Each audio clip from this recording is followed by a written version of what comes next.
8번째 썰 한번 가보도록 할게요. 아까 동물학대 정가범님이 채팅 중에 치신 내용입니다. 특히 가난한 집에서 자식한테 기죽을까봐 돈 옷 잘 사주고 집안 콩가루인 거 감추고 키운 애들이 가난 대부림할 가능성이 농후합니다. 여러분 이 말 어떻게 보시나요? 저는 전적으로 공감하는데. 근데 웃기긴 뭔지 아십니까? 대한민국에 이런 집안이 많아요. 예. 가난한 집이라고 했는데 가난한 집뿐만 아니라 아파트에 많습니다. 예. 아파트에 사시는 분들 중에 이런 류의 집안이 많아요. 정말로. 아파트에 사는 사람 무시하냐? 그게 아니에요. 아파트에 보면 어떤 게 있냐 하면, 아까 내가 초반에 얘기했던 건데, 아파트에 보면 이제 여러분 매매로 사는 사람만 있는 게 아니에요. 네. 아파트에 전세도 있고 월세가 생각보다 많아요. 진짜로. 월세가 한 30%라고 생각하시면 돼요. 신축 기준으로. 20에서 한 30%. 자녀 키우는 집안에서 월세를 살아요. 근데 월세가 나가는 돈 꽤 많거든요. 원룸도 그렇지만 아파트는 장난 아니야. 한 달 월급만큼 나가요.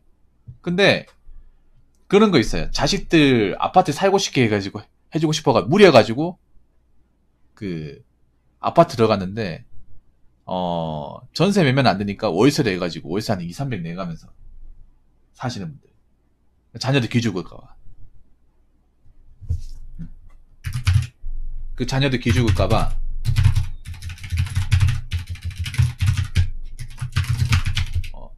형편이 안 맞는데 문의해서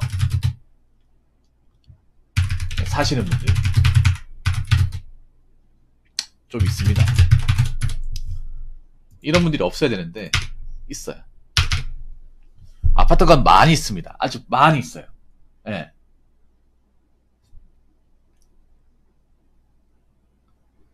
아파트도 가도 많이 있고 임대 아파트 가도 많이 있습니다. 임대 아파트는 어떤 게 있냐면 임대 아파트가 보통은 이제 가난한 집안이잖아요.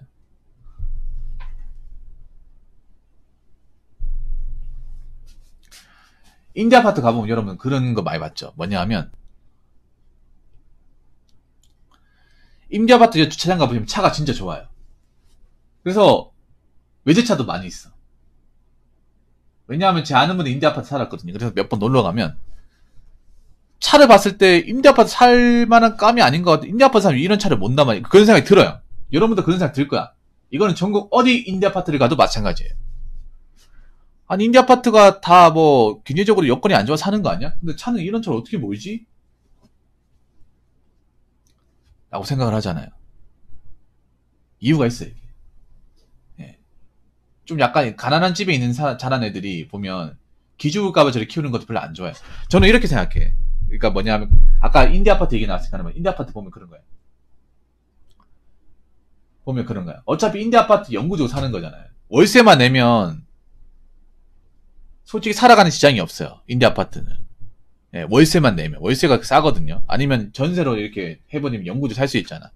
그러니까 거기 사람들이 돈 모을 생각 안 해요. 돈 모아서 나갈 생각은 안 해요.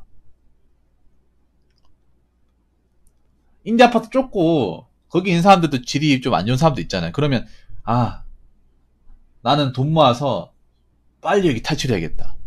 그러면 차를 지르면 안 돼. 근데 반대예요. 어차피 여기 영구적으로 살아야 되는데 뭐하러 아득바닥해서 여기 나가려고 그래. 나가서 갈 데도 없는데 돈 그렇다고 우리 집이 뭐 모아놓은 것도 많은 것도 아니고. 그러니까 벌어놓은 돈 그냥 차에다 쓰자.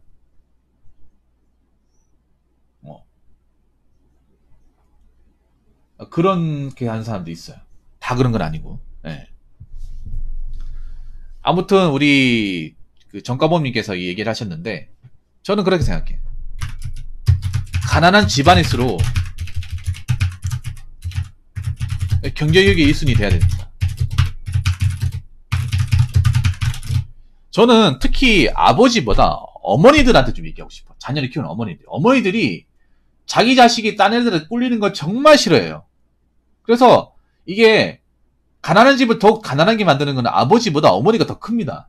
이거 어머니들이 들으셔야 돼. 왜냐, 어머니들이 자기 자식들 꿀리는 거, 자기 자식들이 다른 애들이 학원 가는 거 못 해가지고, 뭐 그런 거 해가지고, 그런 거 막 못 참아서, 남편 버는 돈 뻔한데 그거 무리해서 지는 경우 굉장히 많아요. 아파트에 많이 있어요. 이거 예전에 그 사랑과 전쟁에서도 다뤘던 거야. 보통 그런 사람은 헬리콥터 엄마라고 하잖아요. 그만한 능력이 안 되면, 우리 자식들한테 솔직하게 얘기해주는 게 좋다고 생각을 해. 자식들이 이렇게 얘기하면 충격받을까봐 아니라, 우리 집안 환경이 이 정도밖에 안 돼. 우리가 여기서 나아지려면 우리가 지금부터 아껴야 된다. 무리해서는 안 된다. 너희들한테 이렇게 뭐 좋은 거 얘기해주고 싶은데 부모로서 그런 거 그 마음 신정 아는데 우리가 남들처럼 막 없는 상태에서 무리해서 하면 그만큼 힘들다.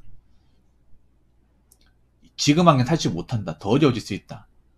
힘들게 고생하는 아버지도 생각해야 되고 우리 집안 환경도 생각해야 된다. 자, 이런 걸 먼저 가르쳐주는 게 중요하다고 생각합니다. 헛돈 쓰면 안 된다.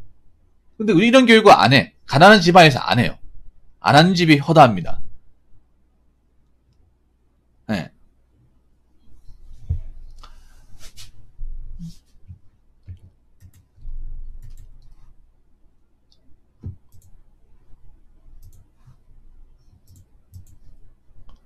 안 하고 오히려 꿀리지 않으려고 다른 사람들 꿀리지 마라. 근데 왜 가난 대물림 하냐? 자,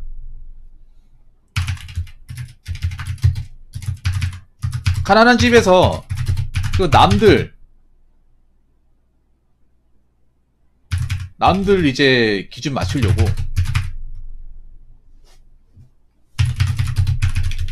무리하면 어떻게 돼요? 빚은 점점 쌓인다는 거죠. 빚은 점점 쌓이고 재정 수준은 나아지지 않습니다. 예를 들어 그런 거죠. 가난한 집이라고 하면 그런 거죠. 이 집에서 만약에 우리 집이 좀 안 좋아. 안 좋으면 여기서 더 나가려면 돈을 모아서 나가야 돼. 근데 그 모아서 나갈 돈을 어디다 씁니까? 그 남들 기준 맞추려고 남들 학원 가는 거 장난감 쓰고 거기에 맞춰 나가려고 하니까 돈이 없는 거죠. 아니면 그런 거죠. 여러분 가난한 집이라는 게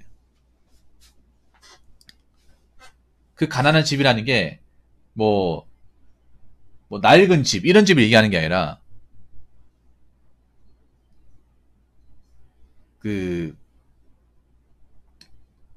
여러분 하우스포도 어떻게 보면 가난한 집이에요.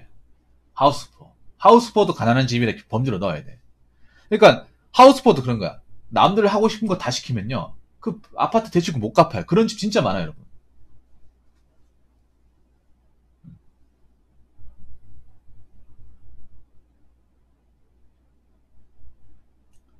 그러면 저 아파트 대출금 못 갚아.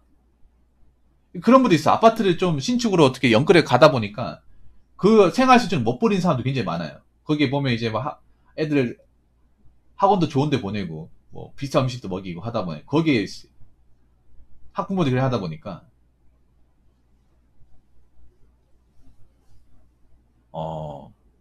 그러니까 뱁새가 황새 따라가는 거죠. 예. 그래서 대출금 못 갚아가지고 나중에 힘들어진 가정도 꽤 많아질 겁니다. 이거 진짜로.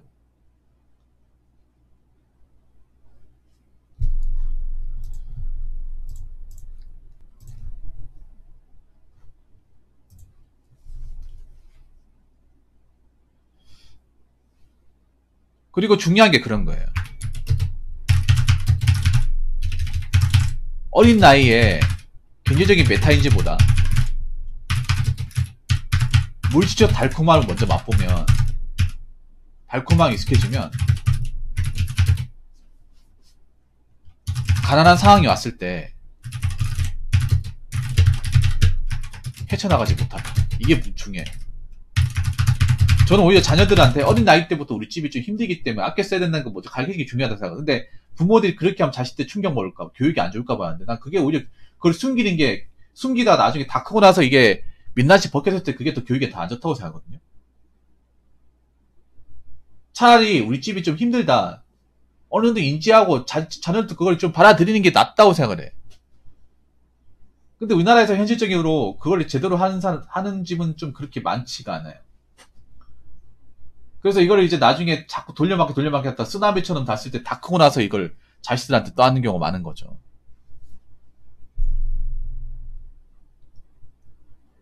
그런 거지 뭐. 부모 입장에서, 어머니 입장에서 내가 니들한테 교육비 이거 했으니까 나 니들한테 다 크고 나면 니들한테 좀 부탁 좀 해야겠다. 경제적으로 좀 의존해야겠다. 이렇게 나오는 거지. 헬리콥터 엄마들이 좀 그런 게 있잖아.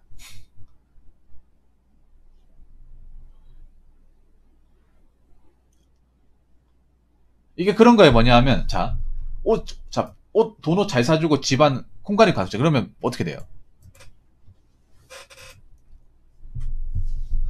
자꾸 이제 비싼 거 보세요. 한번 나이키 입으면 계속 나이키 입으려고 하지. 여러분, 시장통 입으려고 하겠어?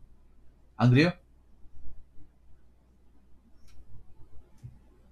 한 번 아파트 사는 사람이 계속 아파트 살고 싶어 하지 일반 집 가겠냐고.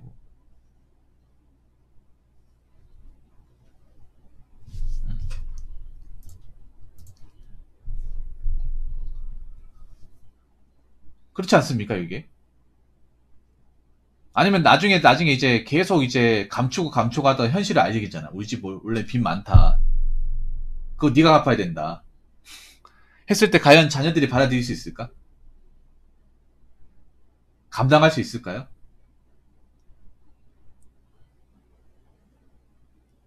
안 그래요?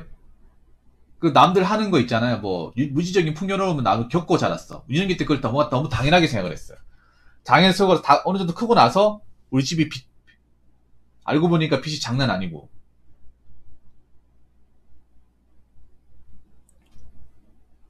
음. 우리 집이 생각보다 굉장히 가난하고. 음. 그리고 부모님이 저 갚을 만한 능력이 안 돼요. 그러면 누가 갚냐? 그 자식한테 갚아달라 하겠죠. 우리가 니들한테 키우는데 이만큼 돈 들어갔으니까 니들 보고 갚아라. 그럼 자녀들이 그걸 갚아서 이겨낼 수 있냐는 거지.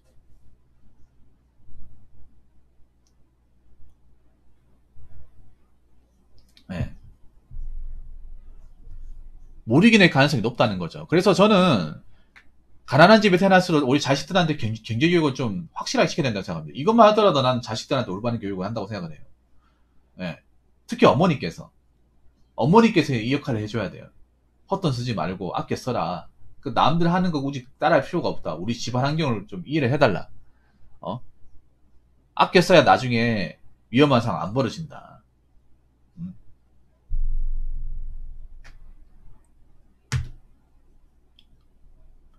그리고 우리 집안 상황 일찌감치 알려주는 게 자녀들한테도 미리 뭔가 대비한다거나 좀 메타인지라는 시간을 좀 만들어줄 수 있습니다.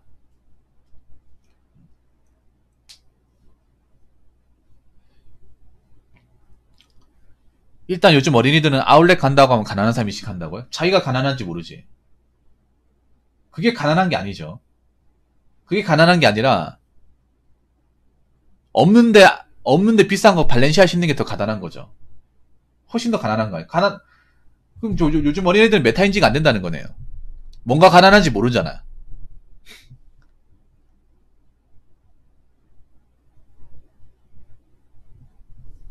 그래서 제가 봤을 때는요,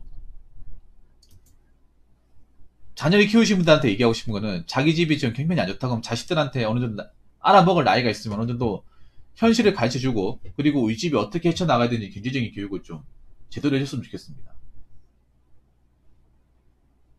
제대로 시켜주길 바라겠습니다. 그냥 우리 집은 원래 알고 보면 가난한데 가난하지 않다 자꾸 뭐 사주고 하면 나중에 자식들이 이걸 감당해야 되잖아요. 이 무게를 감당할 수 있을까요? 인정할 수 있을까? 난 못한다고 봐요. 그래서 너무 자식들한테 뭐 형편도 어려운데 자꾸 무리해서 해주지 말고 경제교육을 좀 빡세게 시켜가지고 어린 나이 때부터 좀 아껴 쓰고, 어, 받아들일 거 받아들이고, 예. 작은 돈이라도 좀 허투루 쓰지 말고 그런 습관을 좀 다져 넣는 게 아이들의 미래를 생각해서라도 좋은 게 아닌가 싶습니다. 예. 없는 집안에 없이 하면 옆구리 터집니다. 옆구리 터지면 그때부터 감당 안 됩니다. 예. 자식들한테 가난을 대물림하고 싶지 않으면 어린 나이 때부터, 예, 경제교육을 확실하게 시키고 무리하지 않는 게 가장 좋은 것 같습니다. 자, 이상으로 8번째 썰 마치도록 하겠습니다.